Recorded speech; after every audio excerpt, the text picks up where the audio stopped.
ಆದಾಗ 1 litre diesel ಬೆಲೆ 48 ರೂಪಾಯಿ, ಇವತ್ತು 95 ರೂಪಾಯಿ. 1 ಲೀಟರ್ ಪೆಟ್ರೋಲ್ ಬೆಲೆ 2014ರಲ್ಲಿ 70 ರೂಪಾಯಿ, ಇವತ್ತು 105 ರೂಪಾಯಿ. 105 ರೂಪಾಯಿ. ಒಂದು ಗ್ಯಾಸ್ ಸಿಲಿಂಡರ್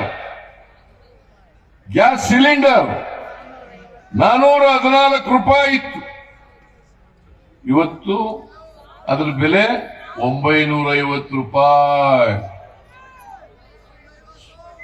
ನರೇಂದ್ರ ಮೋದಿಜಿ ಎಲ್ಲಿ ಬೆಲೆ ಇಳಿಸಿದಿರಿ ನೀವು? ಇದರಿಂದ ಆಹಾರ ಪದಾರ್ಥಗಳ ಬೆಲೆಗಳೆಲ್ಲ ಗಗನಕ್ಕೆ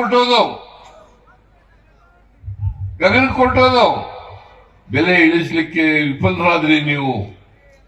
ಓಲಿ ಅಂತಾರಾಷ್ಟ್ರೀಯ ಮಾರುಕಟ್ಟೆಯಲ್ಲಿ ಕ್ರೂಡ್ ಆಯಿಲ್ ಬೆಲೆ ಜಾಸ್ತಿ ಆಗಿದೆಯಾ? ಇಲ್ಲ, ಕಡಿಮೆ ಆಯಿತು. ನಿಮ್ಮ ಕಾಲದಲ್ಲಿ ಕಡಿಮೆ ಆಯಿತು. ಆದರೂ ಕೂಡ ಪೆಟ್ರೋಲ್, ಡೀಸೆಲ್, ಗ್ಯಾಸ್ ಬೆಲೆಗಳು ಇಳಿಯಲಿಲ್ಲ. ಆಮೇಲೆ ರೈತರ ಆದಾಯವನ್ನು ದುಪ್ಪಟ್ಟು ಮಾಡ್ತೀನಿ. 101 ಲಕ್ಷ ರೂಪಾಯಿ ಬರ್ತಾ ಇದ್ರೆ ರೈತರಿಗೆ 2 ಲಕ್ಷ ಆದಾಯ ಬರಾಗ ಮಾಡ್ತೀನಿ ಅಂತ ಹೇಳಿದ್ರು.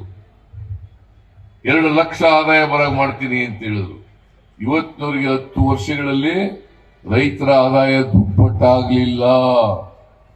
ರೈತರು ಕೆಲವು ತಿಂಗಳುಗಳಿಂದ ಹೋರಾಟವನ್ನು ಮಾಡ್ತಾ ಇದ್ದಾರೆ. ನಮಗೆ ಸಾಲ ಮನ್ನಾ ಮಾಡಿ, ಸ್ವಾಮಿನಾಥನ್ ವರದಿಯನ್ನು ಜಾರಿ ಮಾಡಿ,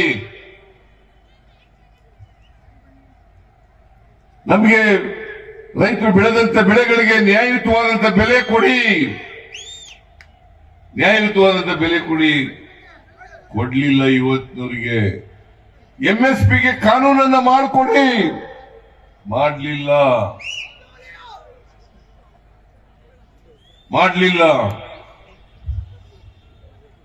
ಆಮೇಲೆ ರೂಪಾಯಿ ಮೌಲ್ಯನ ಹೆಚ್ಚು ಮಾಡ್ತೀನಿ, ಡಾಲರ್ಸ್ ಬೆಲೆ ಕಡಿಮೆ ಮಾಡ್ತೀನಿ ಅಂತ ಹೇಳಿದ್ರು. ಅವತ್ತು 2014ರಲ್ಲಿ $1 ಬೆಲೆ 58 ರೂಪಾಯಿ ಇತ್ತು. ಇವತ್ತು $1 ಬೆಲೆ 83 ರೂಪಾಯಿ.